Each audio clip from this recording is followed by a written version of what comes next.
Salam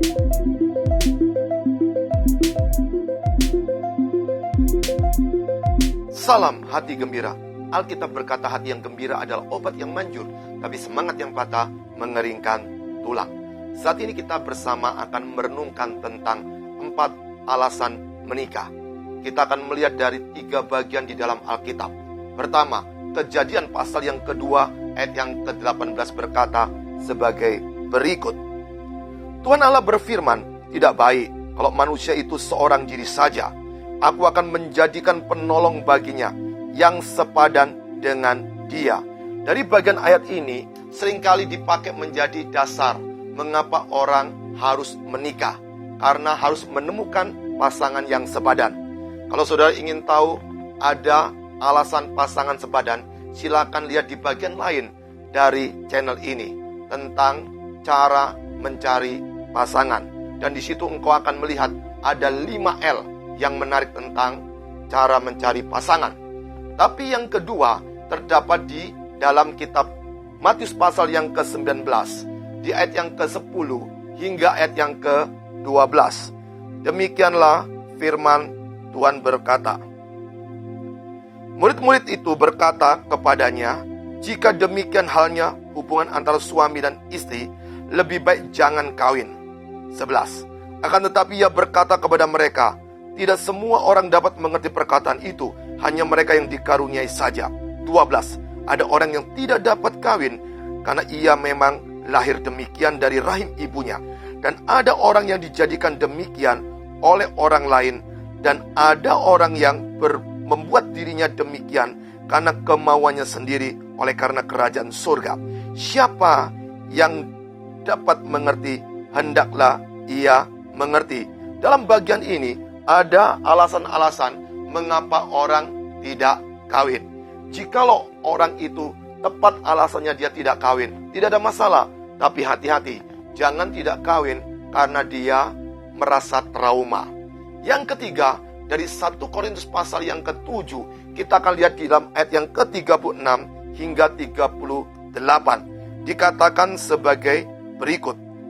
36. Tetapi jikalau seorang menyangka bahwa ia tidak berlaku wajar terhadap gadisnya, jika gadisnya itu telah bertambah tua dan ia benar-benar merasa bahwa mereka harus kawin, baiklah mereka kawin. Kalau ia menghendakinya, hal itu bukan dosa. 37. Tetapi kalau ada seorang yang tidak dipaksa untuk berbuat demikian, benar-benar yakin dalam hatinya dan benar-benar menguasai kemauannya, telah mengambil keputusan untuk tidak kawin dengan gadisnya, ia berbuat baik.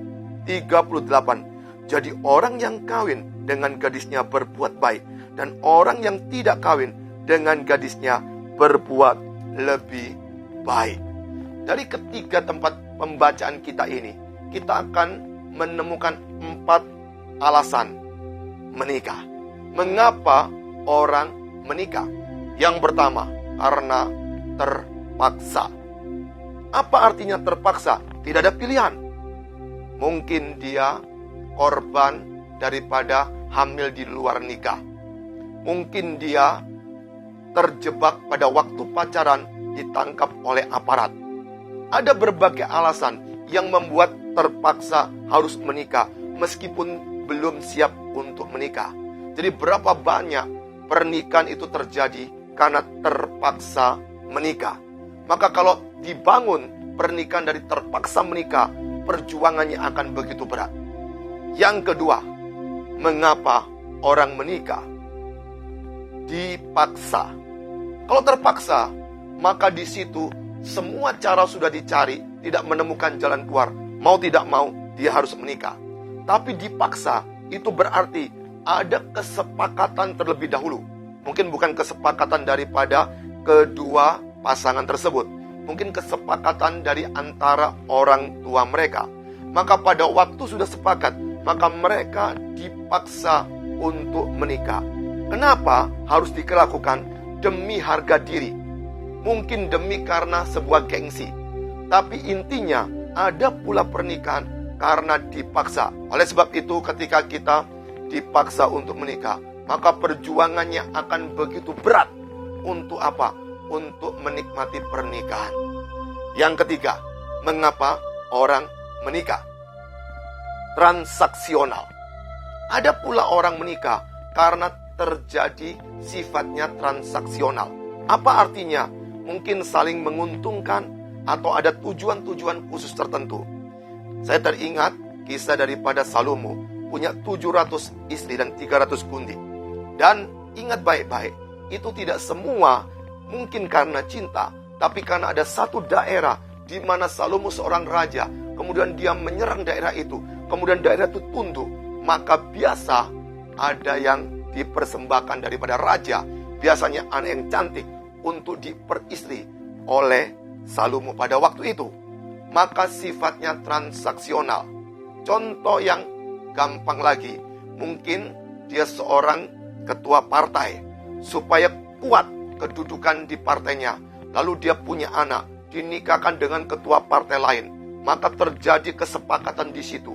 Atau seorang pengusaha A yang kaya raya, kemudian dia ingin menikahkan anaknya dengan seorang pengusaha B yang sama-sama kaya, maka akan menjadi konglomerat yang sangat kuat modalnya.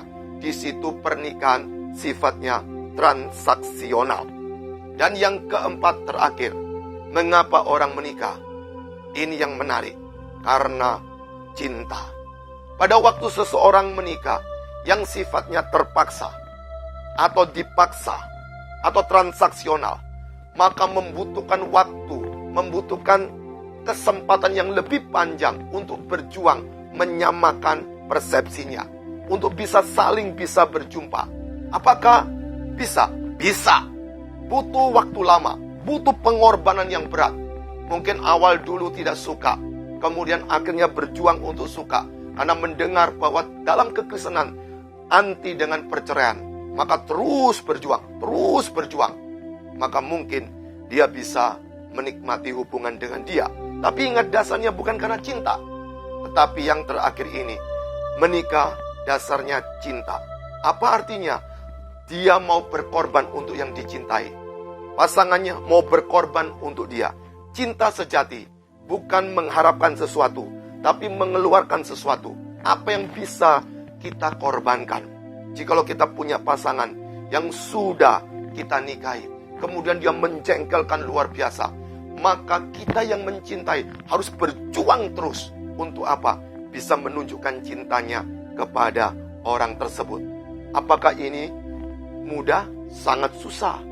Butuh keputusan, butuh perjuangan, butuh pengorbanan, butuh tetesan air mata. Bukan cuma berdoa, bukan cuma puasa, tapi tiap hari dia harus melewati waktu demi waktu. Untuk apa? Bisa mencintai. Apa atau siapa untuk mencintai orang yang sedang mengkhianati dia. Tapi dasar pernikahan karena cinta, ini yang akan mengokohkannya, akan menguatkannya, bisa saling mengisi di antara keduanya. Dari keempat jenis ini seringkali diperhadapkan oleh umat manusia.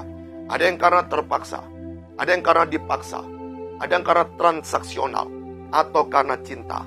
Tapi ingat baik-baik, meskipun saling mencintai, tapi pastikan seperti yang dikatakan Kejadian pasal 2:18, yaitu harus pasangan yang sepadan. Maka dari itu, sebelum kita berjumpa dengan seseorang dan ingin pacaran dengan dia, ingat ada 5L. Pada waktu kita sudah menikmati pasangan kita, berjuanglah untuk setia sampai engkau menikah. Bukan sampai menikah saja, sampai maut memisahkannya. Salam hati gembira.